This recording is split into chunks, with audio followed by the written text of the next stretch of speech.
Hello, Squirrel Tribe 2.0. Happy Tuesday, my dudes. So I was roaming around on Facebook earlier today, just scrolling all over the place, looking at pictures from friends from high school that have kids that are, some of them that are graduating, have graduated high school, some that are in college, some that have kids of their own. And I'm like, I'm 41. It's so weird. It's so weird to me to get on Facebook and see people from high school that I knew when we were 16 and 17 and stupid and whatever else, and spent all of our time, the girls talking about boys or,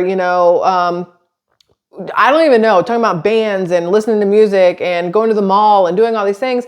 And now it's, my husband's gotten a promotion here. My child just got accepted to this college. My firstborn just had a kid. I'm a grandma now. And it's so weird. You don't realize how weird getting older is. You look at it as, oh, I'm getting older, things are changing. And you look at it like health-wise and like the things that you like change over time. But you don't look at it how weird it is to look back on what you used to do throughout life to where you are now.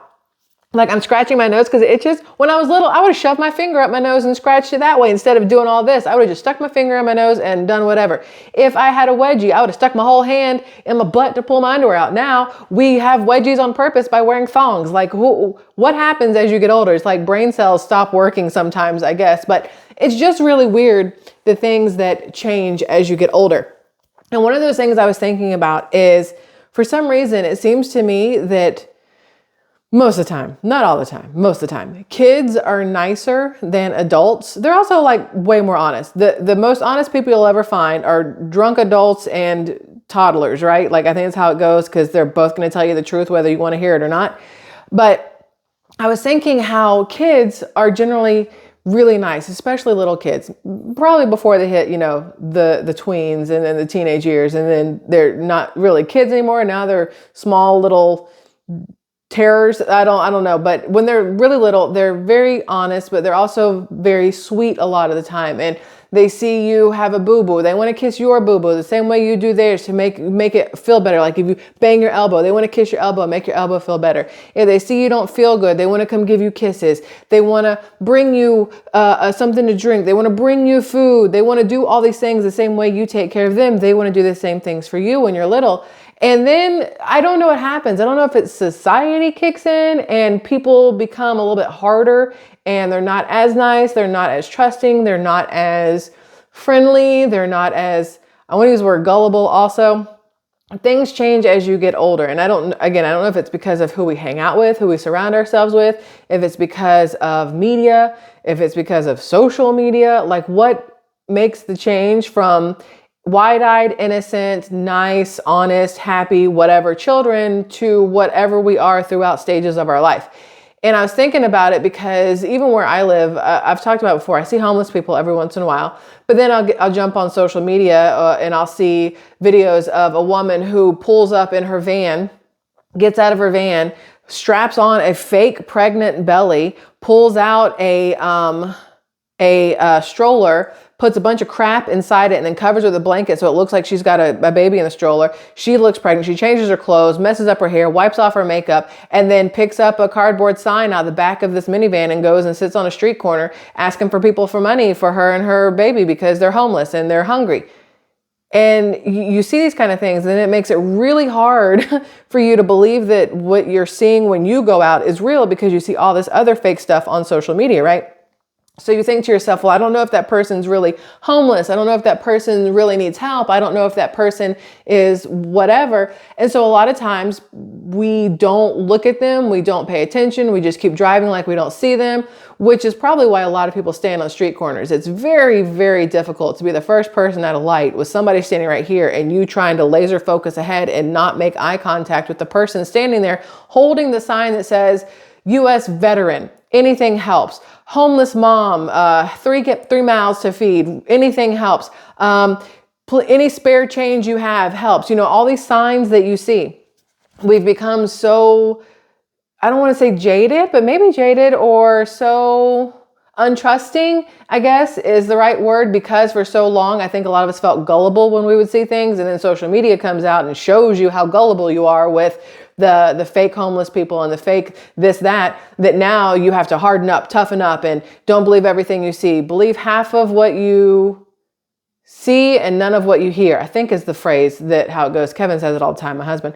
But we get to that stage of our lives, right, where you're like, listen, it sounds like a you problem, and I hate it for you, but a lot of people get to that stage where they refuse to help other people because they don't feel like it's real or it's warranted or whatever else.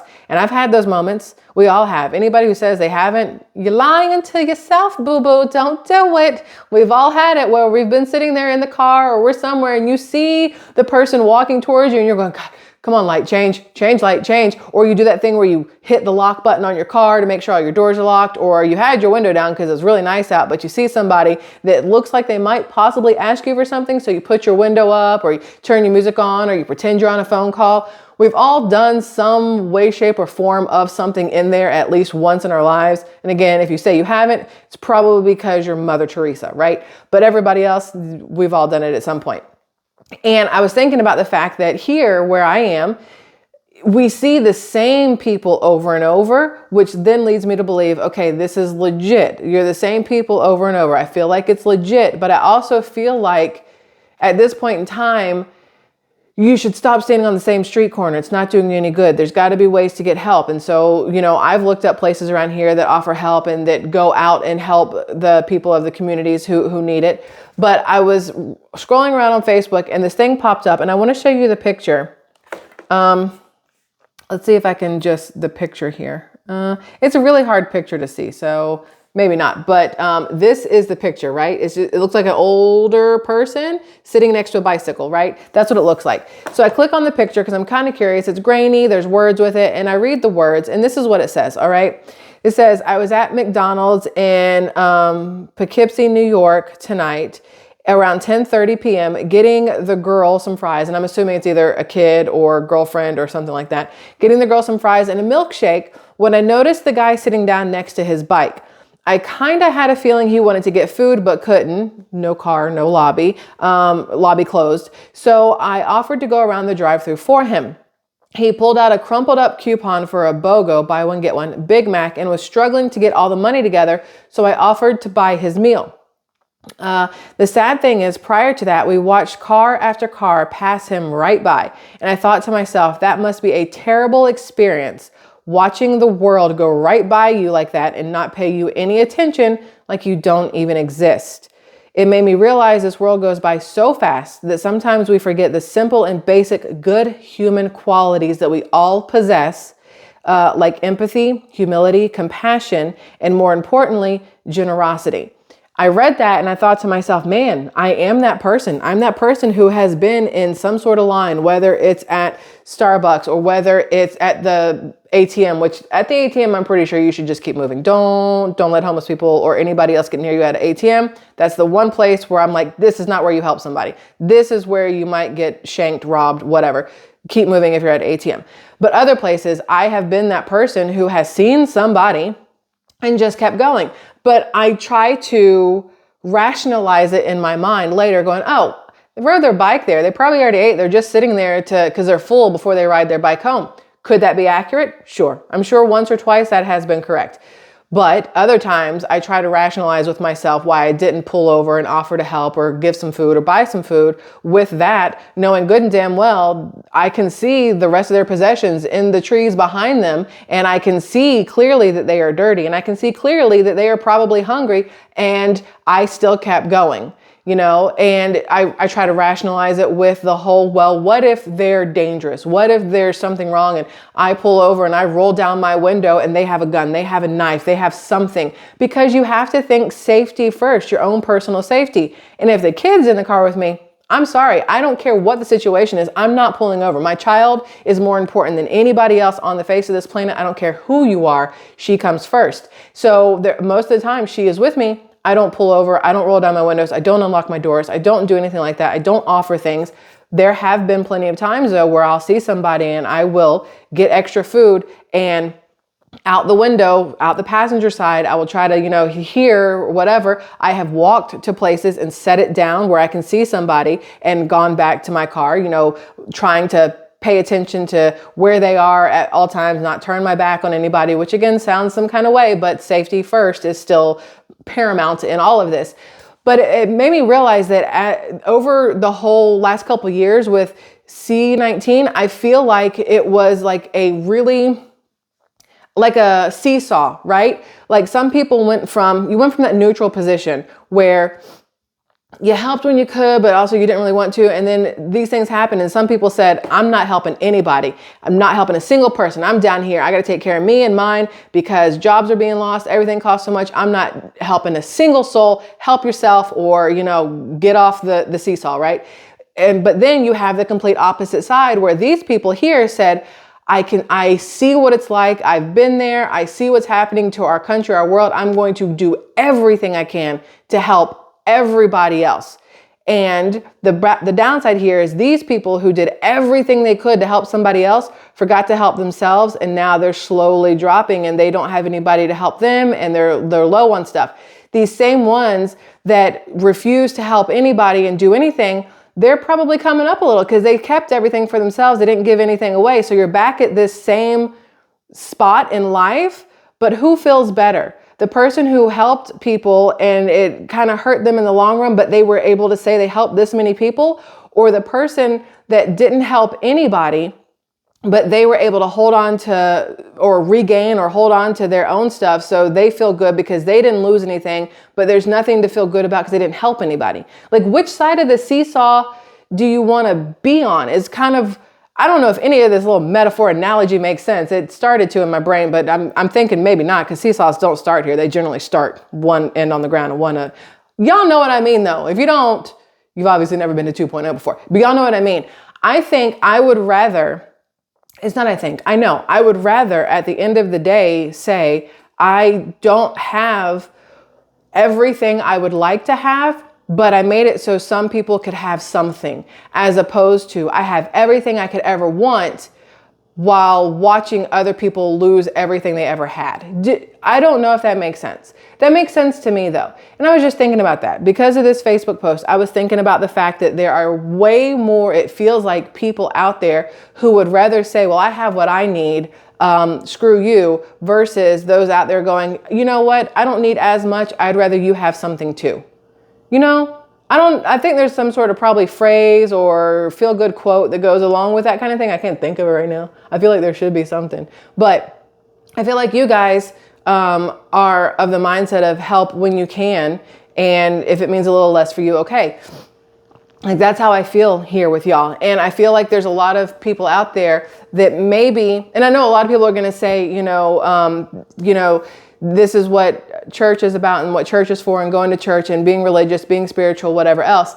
And I agree with that. So I'm just trying to open my mind up to new things and new possibilities and new ways of seeing things. I've always had this way of seeing things, like you should help where you can help, but you also have to be concerned with your safety. But I don't think it should ever be I said it before in the very beginning of the whole everything with C19. It was on the other channel, obviously, but I'd said before, if I went to the grocery store and there were four of something left on a shelf, I'm taking 3. I'm going to make sure I have what I need for my family, but I'm not going to take all 4, because that last one could mean another family got absolutely nothing and they are going to suffer. And I couldn't do it. And I was like, I don't know how many people feel the same. And I had people who commented on that video from 1.5 years ago, 2 years ago, saying, screw them. They should have got there sooner and got it. Do you really think they would leave it for you? They wouldn't leave it for you. Why would you leave it for them?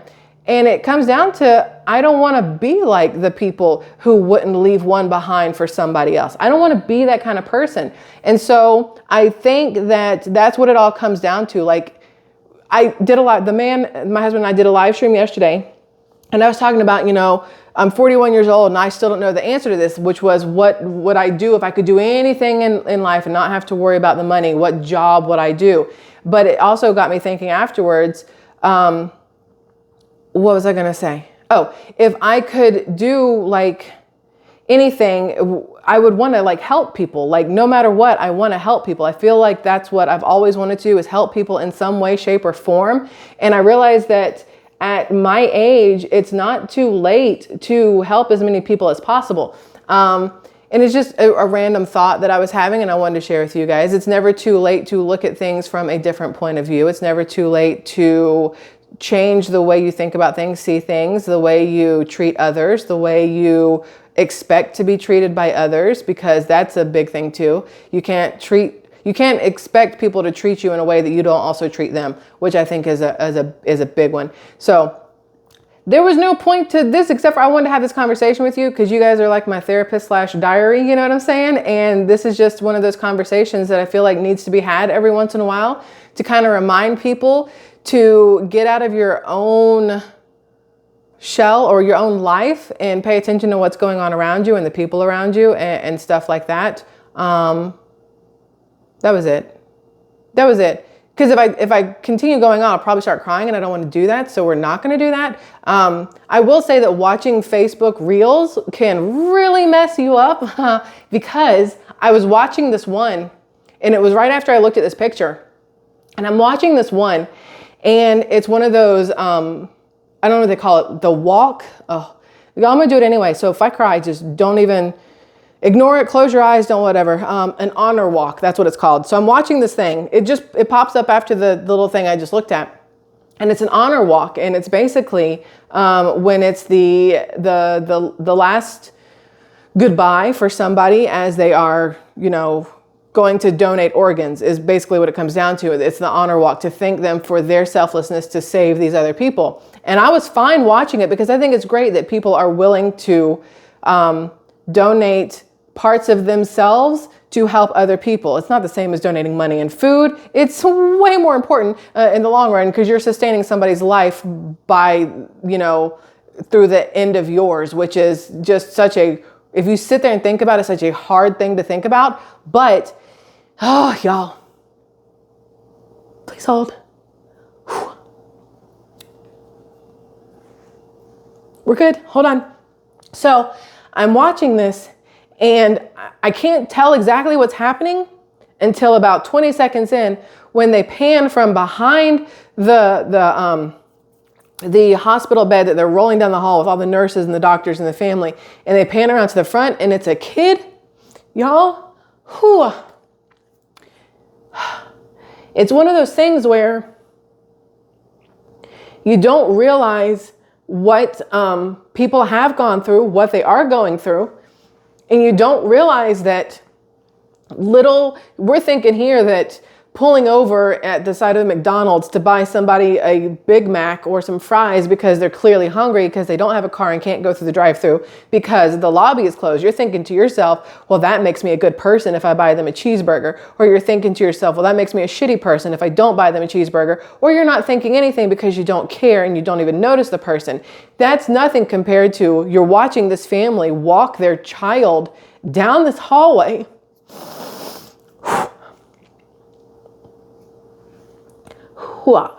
Knowing that's one of those moments that I can't even imagine, but I am imagining, which is what's killing me, what it's got to be like to be in that situation, to be those parents, knowing that you are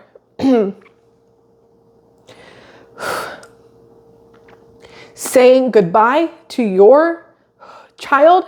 But at the same time, your child is saving so many others and those parents aren't going to have this walk. You know what I mean?